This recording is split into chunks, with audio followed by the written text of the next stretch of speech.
Minority Crimes Podcast. I am here with Jana Stallings, our co-host. I know a lot of you have been looking for her, wondering when she was going to join. I'll let her tell you a little bit about herself, and then we'll get started with this Diddy breakdown. Jana, tell them about your background. Hi, everybody. My name is Jana Stallings. I am a prosecutor here in Texas, and I've been an attorney since 1996. I grew up in St. Louis, Missouri, and migrated down to Texas in the 90s. I graduated from South Texas College of Law, became a prosecutor because it was always my dream to advocate for the exploited and most vulnerable persons in our society. And so I worked at the Harris County DA's office for several years, doing child abuse cases at the end, and thereafter I was a defense attorney for a few years, and then was in Victoria County DA's office where I was first assistant. Tried a lot of cases involving crimes against women and children. Ended up in Houston and Harris County where I met Stawana. I was a division chief over adult sex trafficking, child exploitation. And let's see, I've tried at least 110 felony jury trials. I don't know how many misdemeanor trials. A lot, Jana. You tried a lot of trials. And if you just joined us, thank you for joining. What we're doing now is breaking down the Diddy case. As you know, we are on the last witness. Well, the prosecution is on the last witness.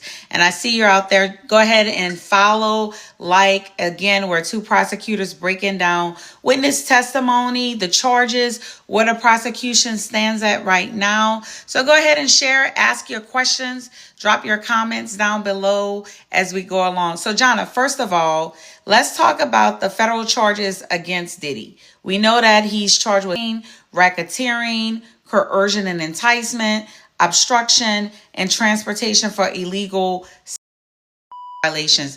Thank you for joining. We see you out there. Go ahead and like and share and follow and drop your comments below if you have any comments or question about this trial, because as you know, this is the last day, well, the last witness the prosecution has put on, and we're going to break it down as prosecutors, telling you where we think the prosecution stands as of today with their case in chief. So, Jana, go ahead and talk about these charges that Sean Diddy Combs face. Well, first of all, like we've discussed before, it's a 14-page indictment. So there's a lot happening in this indictment.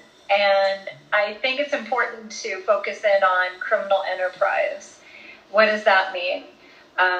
Basically, he is alleged to be operating in criminal activities with two or more people, basically. Those people don't have to be charged, and as far as I'm aware, no one else has been charged except for Sean Combs. And so the prosecution doesn't have to show that other people have been charged with similar crimes. They just have to show that people within his criminal organization, as they refer to it in his indictment, are committing unlawful or lawful conduct to further the criminal activities, which is plural. So they have to prove more than one. So basically two or more criminal acts. And the government is alleging that abuse was used in order to engage in that unlawful conduct. And we're talking about the abuse of, like, we've heard from Cassie, we've heard from other victims who he had a relationship with just this week, and we'll get into that in a moment. So when you say, you know, the physical, we're talking about the physical assault, right? I think they talked about physical and emotional abuse in the indictment, so I think both are going to qualify. And so it's the acts of physical and emotional abuse, as well as narcotics activities, the selling of drugs, providing drugs, arson, intimidation, bribery. It's not illegal to charter a plane or to transport people from one city to another via plane. But when it becomes between states, that's when the federal government can get involved, and that's what they do allege is interstate commerce and or foreign commerce. So it's going to be that transportation of individuals between states that allows the federal government to get involved. And the other activities can be trafficking, which the indictment is alleging forced fraud, coercion of victims to engage in commercial acts with that interstate commerce, that transportation of sex workers between states. Again, referring to an ongoing organization alleging from 2008 to the time of the filing of this indictment in September of 2024 that there were acts, and that's a wide range. Long time. They've given themselves a lot of room to work within. Right, and brings in the arson.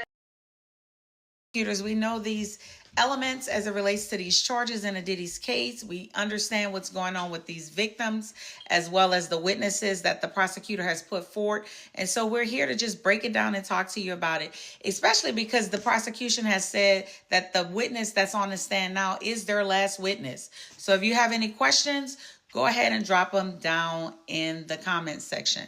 So Jonna, let's talk a little bit about so you know how these charges work, and you understand that the biggest piece of this is to be able to show the connection, and that this isn't just a one-off, but this is organized, and it has been something, as you said, he's used consistently to not only hide his image, but protect his image, but to make sure things happen in a certain way across interstate, meaning from state to state. So talk to the audience a little bit about where you think the prosecutor, based on what you know, have done a good job in making those connections and where we are right now. I think they've done a great job of bringing in sex workers who explain what the freak offs are, what they were expected to do, their observations of Cassie and what they saw happen to her and how they felt about it, which I think is super important to illustrate that she wasn't necessarily a willing participant, because I think defense is going to come from that angle that this was a part of life that they had with each other. And so that's super important. It also shows the interstate commerce, which is a big element that lands this case in federal court. The prosecutors have to have that. So testimony that I flew in from California as a commercial sex worker, that I was paid. Here's my observations of Cassie, what we were forced to do. Here are the implements that we use, the baby oil, the hotel rooms. All of that is crucial to show trafficking. And then you have Cassie and what she testified to and the pain that she endured and the fear. And that video corroborates that ongoing fear that she was afraid to leave, that she felt forced to engage in conduct. So I think the prosecution's done a great job of sex trafficking and that interstate commerce. I think that they also have shown the drug use and providing drugs, as well as utilizing the employees of Combs, that they were setting up, the travel. They were cleaning up the hotel rooms. They were protecting his image from anyone discovering. And while I think it was the former, I don't know if he was, I'm not sure on his exact title, but like a CEO who was in charge of the finances. Yes. While he testified, from my understanding, that there were no illegal activities. It wasn't funding illegal activities. He personally was not aware of any illegal activities. I don't think the prosecution has to show that he was aware of it. I don't think that connection has to be made because they've made it through the security guards and other staff that had to make the arrangements for the illegal conduct of the commercial workers and the travel. And so the prosecution did a great job of getting around that, because that's a big part that I'm sure defense would argue. You know, I will be honest with you, Jonna. So the first couple of weeks, I was nervous for the prosecution because I thought, like, especially when they put on Cassie and they kept playing that video over and over. And by the way, I thought the use of the video was effective, but it also could have been desensitized. It could desensitize the members, the jurors, right? Because they're playing it over and over and over again. And it was so soon in the case. It was in week 1. So I'm like, if we set out for weeks and weeks of trial, by the time we get to the end, how is the jury going to process that? Will they have the same sting? So I'll be honest with you. When Cassie first testified, there was a lot of talk about, the prosecution playing on the emotional heartstrings of the jury. And a lot of people in the media, across social media, was discussing, like, will the prosecutor be able to prove their burden, or are they just offering us Cassie in this relationship? Then it came up with Cassie where they found out that she had requested $30,000 after she wrote this book with her mother, consulting with her mother, that she settled with him outside of court. And then as it relates to that, the next thing that happened was there was evidence that she went back and forth, right? So I did a post on our site about how coercive control works. And I explained how, and if you haven't viewed it, you might want to go back if you're watching this and view it. Because I think it was a good breakdown explaining how sometimes I just asked, have you ever been in a relationship? You can be in a relationship that's not toxic and want to stick around and go back and forth, even when you know the relationship is not good for you. So of course, just add in the elements of shame and all of these things that she's done. You know, a lot of times victims feel much safer with the person that abused them because they share that same pain, they share that same shame, and so they don't want to go back to their family members. I told our audience how a lot of times we would talk to human trafficking victims and we would have to tell mothers, she's different now. She's not going to come back and be the same person. She was exposed to too much. She may feel more safer with those individuals because she feel like she can't talk to you. And you talking about an 11-year relationships with that. When they talked about these FOs, and we have to say FOs so that we don't get blocked off of TikTok. We have to say FOs and SA, assault, and DV. Can't say the word. But when she participated in these FOs, she described it as if it was a job. So this meant that it was intensive. Became like a habit. It became robotic. So it's easier for someone to see if you really understand coercive control, how Cassie was controlled. So I think when you were talking about the defense strategy, what I've seen them do throughout these witnesses was really try to break down their credibility and cut across the fact that, hey, was this control or were you a willing participant?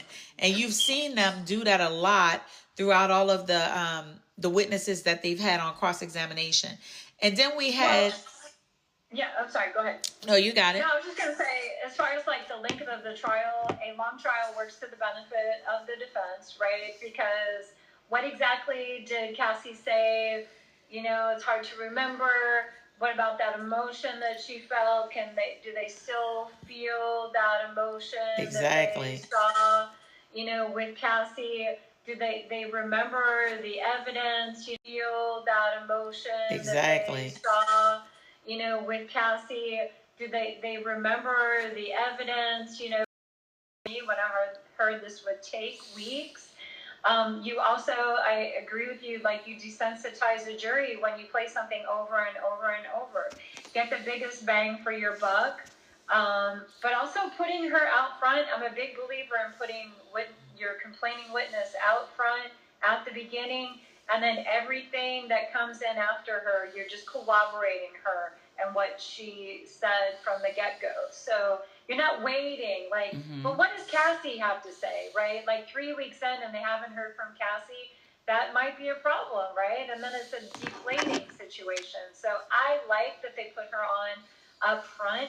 I don't like taking a long time to try a case. I just don't necessarily think that works to our benefit At all, at all. And you remember when we covered this case, the indictment piece on our podcast, we talked about how we were really shocked that the prosecution was going to be able to go forward with their case so soon.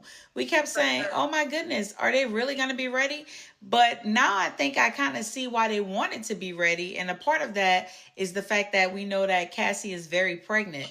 So, one, they probably wanted her to appear very pregnant, because what defense attorney is going to go hard on this pregnant lady? And two, they probably wanted to make sure she wasn't available to be called back because she'll be delivering soon. So I think that was smart on the prosecution. Yeah, good strategy. Right, good strategy. Now, waiting so long, taking so long to try the case, I'm not really sure about that. So, like I was saying, probably like last week, I still was concerned because they had a witness on the stand. I felt like the defense did a really good job crossing Mia, the former assistant, who talked about, the SA. Her testimony will be used for SA, racketeering, and coercion. The key contributions for her testimony was that she testified to being SA, and she testified about the emotional manipulation. Now, as we saw, and as I discussed last week, the cross-examination highlights was the fact that the defense referenced all of the posts that she made during and after she actually accused the essay was supposedly happen. So apparently there were times where the date that the essay was supposedly happen, she posted something positive about him. Even 5 years later, she posted something positive. And so the defense was really bringing that out on the cross-examination. And I told the viewers, I said, hey, what the prosecution will have to do, and I don't know if they did it through their expert witness, but they would have to make sure that the jurors understand that trauma bonding and coercive control doesn't stop just at a relationship, because that person he was not in a relationship with. So sometimes you can understand coercive control when it's a romantic partner, but it's hard to understand that when this person is an employee and they could just, walk away. They're not pillow talking with you and all of those extra things. And so I was afraid once we ended on her testimony, is the prosecution really going to be able to recover? And we've seen that. I think they've done a good job with that, with Brianna Bongalon, who talks about the racketeering and violence. And now they're bringing it home with the Jane, which we know is pseudonym, who says that she was coerced in the FOs, that he made her financially dependent on him. And the defense raised in their cross-examination jealousy theories. They raised the witness tampering came about, which is important because you have to think about those acts that go under the elements. And so I think now, as we sit today, I think the prosecution did a good job, and now I can understand their presentation of the case a little bit better. I think I was a little bit too harsh on them at first, but it's crazy that I was, because as we know, when we try our cases and the judge tries to tell us what to do, we're always like, settle down, let me cook, judge. You do not know my case. Let me cook. But I think they've done a great job. I see you out there watching. Burnett Griffin, drop a question if you have one. Kata, drop a question if you have any questions or comments in the comment section. We're here to answer them for you. But right now, I think they did a good job. So I want to kind of, until we get some more people on who have some questions, I want to kind of go in what we think we're going to see from the defense. One, I think the defense is going to try to say that all of the acts were consensual, right? I think they're going to try to continue to discredit witness credibility and really challenge their motives. I think they're going to try to highlight all of the settlements, because all of these people have some kind of settlement. Because as we see, their theory has been, defense that is, that this has been a money grab. And so they're like, hey, all of these people were getting what they're getting was good. Now there's inconsistencies in their stories, and they're just doing this because they're all friends. They're mad and they see money and attention, and that's why they're jumping on the bandwagon. And I think they're going to offer character witness and alternate narratives. And of course, they're going to argue that there was a lack of physical evidence. So, what are you expecting to see from the defense, Shauna? I'm expecting that they're going to say, hey, this was an assault that happened in California. He didn't bribe a public official. Mm-hmm. There were no active court hearings or anything going on in court. So the federal government cannot make a bribery or attempted bribery of a security guard. He is not a U.S. government employee. That's a good point. On that. I think they're going to say, look, he's had some issues. He grew up hard. He grew up tough. He's got problems with women. That doesn't make him a sex trafficker.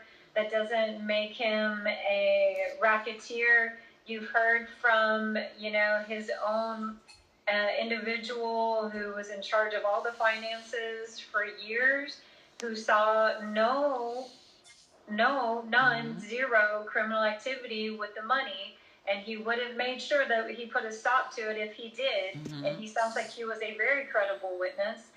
And then I think the defense is going to say, they called Dr. Dawn Hughes, and she's a great, expert in the area of interpersonal violence.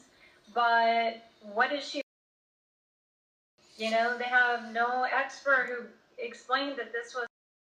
And that's where I see a hole in the prosecution evidence. That's why I miss you, Jonna. I miss having these kind of conversations. Yes. Before you joined this live, I have been telling viewers, I feel like they didn't do a good job with that expert.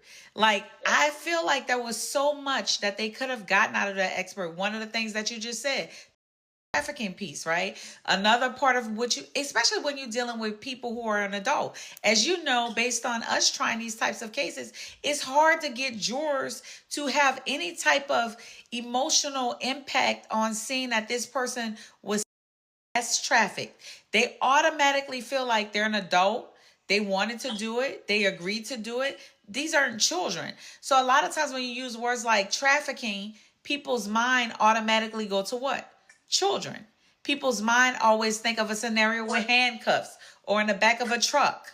Other countries, being brought into the United States. Yes. I think that they're gonna zero in on that nobody has explained how this actually is trafficking, because it was consensual. That's going to be the defense argument, right? Not my belief, but that's going to be defense's argument.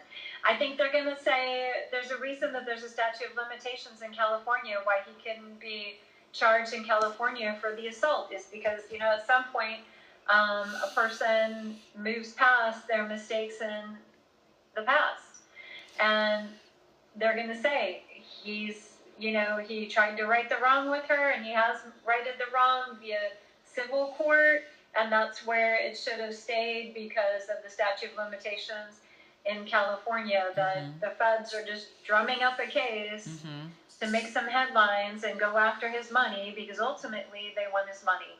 Would they have done this with anybody who wasn't a superstar mogul like Mike Combs, with a lack of evidence, the text messages, or from 2008 or whenever these flights took place, and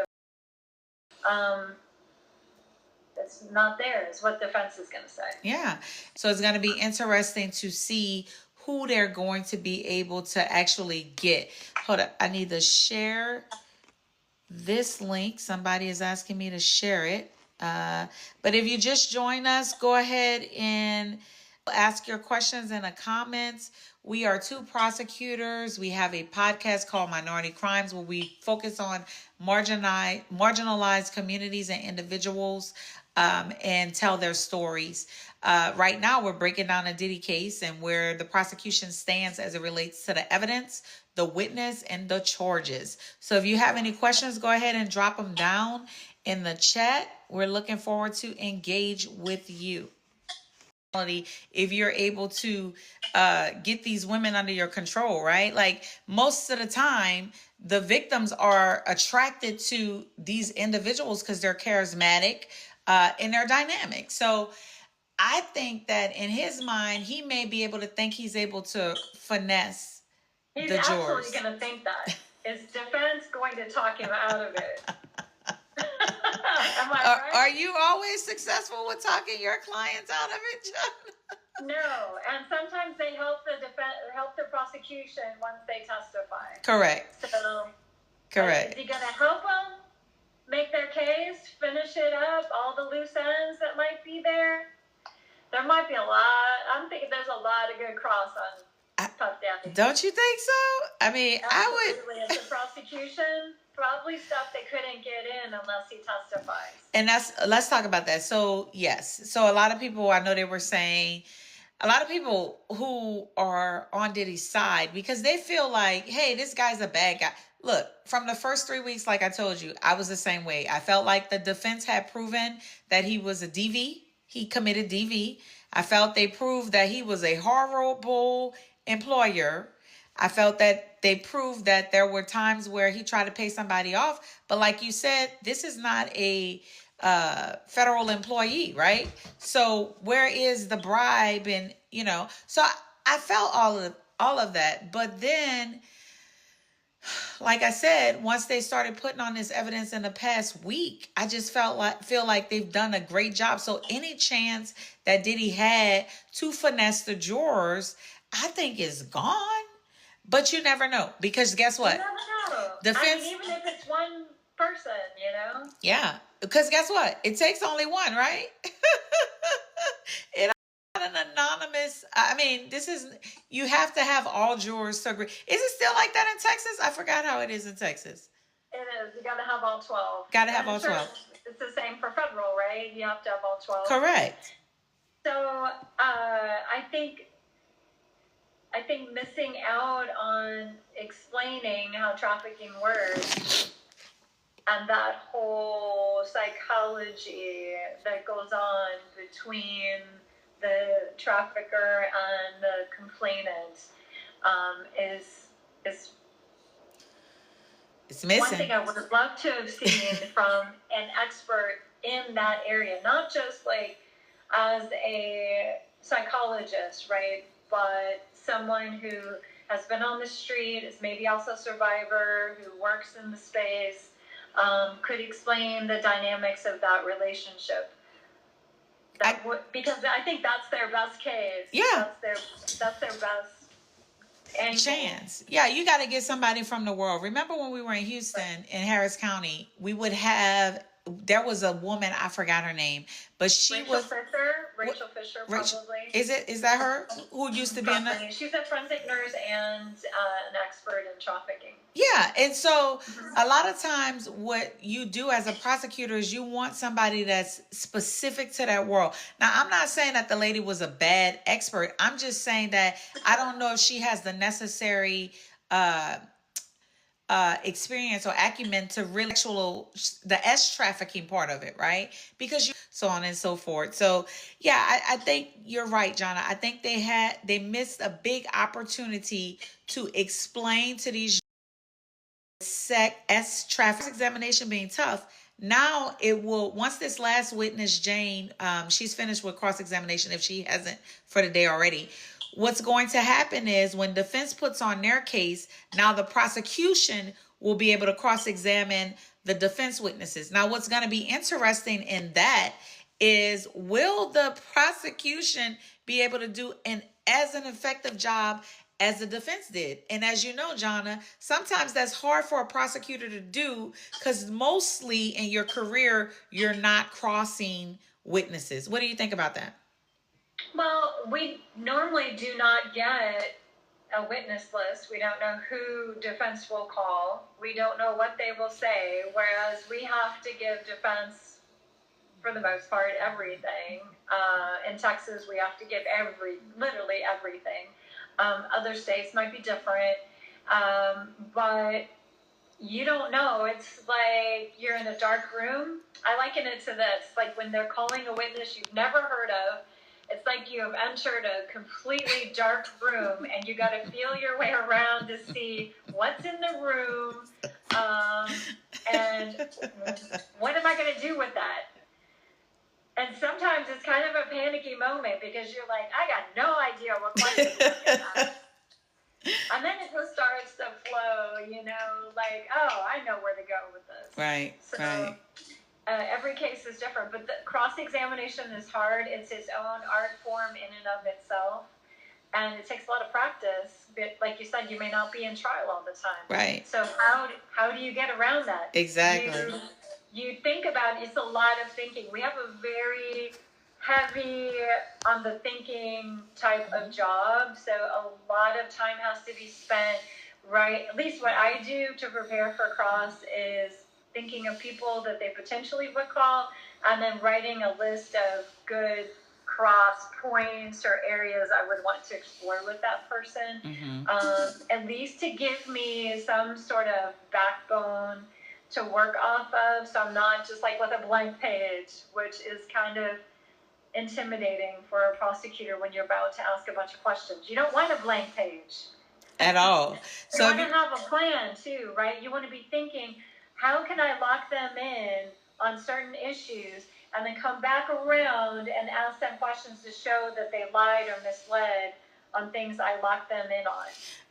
So yeah, Mark, the lead defense counsel for Diddy, is great. He did a great job with the cross-examination.